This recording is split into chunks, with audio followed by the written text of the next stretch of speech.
Hi hello समस्ते केमती अच्छ जदि चैनल को फास्ट टाइम विजिट करूँ हेले चैनल को सब्सक्राइब करने जहाँद्वारा नुआ नुआ वीडियो पाइपर। देखु राज्य सरकार तरफ आसला बड़ घोषणा। राज्य सरकारी कर्मचारी महंगा भत्तार 2% वृद्धि करिसेंती राज्य सरकार। ये देखु राज्य सरकार राज्यर समस्त सरकारी कर्मचारी को डीए बा ताकू कहवा आम महंगा भत्ता 2% वृद्धि कर सहित पेंशनभोगी मान टीआई रे 2% वृद्धि कर सहित जो मैंने पेंशनभोगी अच्छा से उपकृत हे। या छड़ा देखु सरकारी कर्मचारी महंगा भत्ता ये 53% रु 55% को वृद्धि पाई।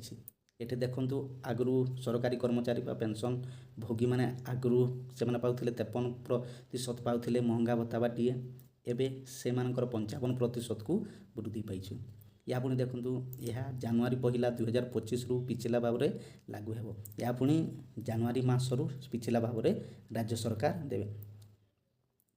सरकार देवे।